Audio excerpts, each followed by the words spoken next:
मजीद खबरों में आपको बताएं तो मानावाला में सिख कबीले की जानिब से बनाया गया व्हाइट हाउस माजी की याद ताज़ा करता है। मजीद तफसीलात राना हामिद महमूद की इस रिपोर्ट में।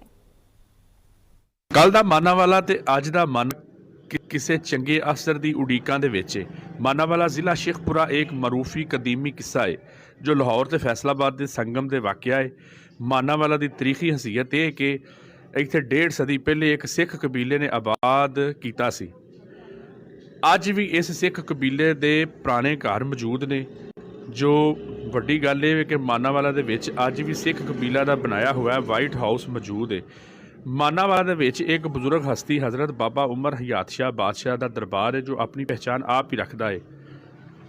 ਅਸੀਂ ਮਾਨਾਵਾਲਾ ਦੇ ਵਿੱਚ ਹਾਲਾਤ ਦੀ ਗੱਲ ਕਰੀਏ ਤੇ ਮਾਨਾਵਾਲਾ 1 ਸਦੀ ਪਹਿਲੇ ਲੜਕਿਆਂ ਦਾ ਇੱਥੇ ਇੱਕ ਸਕੂਲ ਸੀ, ਹਾਈ ਸਕੂਲ, ਜੋ ਅੱਜ ਵੀ ਆਪਣੀ ਜਗ੍ਹਾ ਤੇ ਕਾਇਮ ਹੈ।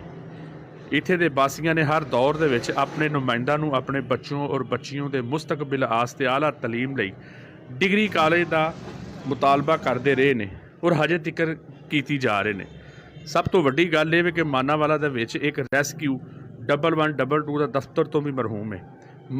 ਇਸ ਤੋਂ ਬਾਅਦ ਮੈਂ ਗੱਲ ਕਰਾਂ 2007 ਦੇ ਵਿੱਚ ਤਮੀਰ ਹੋਣੇ ਵਾਲਾ ਪਾਣੀ ਦਾ ਮਨਸੂਬਾ ਜਿਹੜਾ ਕਰੋੜਾਂ ਰੁਪਈਆਂ ਦੀ ਲਾਗਤ ਦਾ ਮਨਸੂਬਾ ਜੋ ਸਿਆਸਤ ਦੀ ਨਜ਼ਰ ਹੋ ਚੁੱਕਿਆ ਹੈ।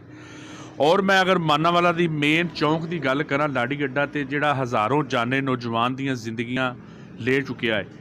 ਸਾਡੀ ਆਲਾ ਹਕਾਮ ਅੱਗੇ ਵੀ ਅਪੀਲ ਕੀਤੀ ਹੈ ਅਹਿਲੇ ਇਲਾਕਾ ਨੇ ਕਿਹਾ ਕਿ DCO ਸ਼ੇਖਪੁਰਾ ਔਰ ਇੱਥੋਂ ਦੇ ਜਿਹੜੇ ਹੋਣ ਵਾਲੇ ਮੌਜੂਦਾ MPA MN ਨੇ ਖੁਦਾ ਵਾਸਤੇ ਇਹਦੇ ਵੱਲੋਂ ਸੋਚੋ ਮਾਨਾਵਾਲੇ ਦਾ।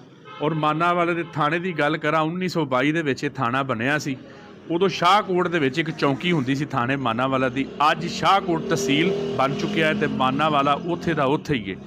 ਤੇ ਅਹਿਲੇ ਇਲਾਕਾ ਨੇ ਹੁਕਮਰਾਨਾਂ ਅੱਗੇ ਅਪੀਲ ਕੀਤੀ ਹੈ ਕਿ ਖੁਦਾਰਾ ਮਾਨਾਵਾਲਾ ਦੀ ਜਿਹੜੀ ਮਾਨਾਵਾਲੇ ਵਾਸਤੇ ਅੱਛਾ ਸੋਚੋ ਔਰ ਮਾਨਾਵਾਲੇ ਨੂੰ ਤਰੱਕੀ ਦੇ ਰਾਹ ਵਿੱਚ ਲੈ ਕੇ ਆਓ। कैमरामैन मियाँ शेर मोहम्मद के साथ Rana Hamid Mahmood, 7 news Manawala. My city my news से इतना ही। कोई भी खबर जानने के लिए देखते रहिए 7 न्यूज़ HD।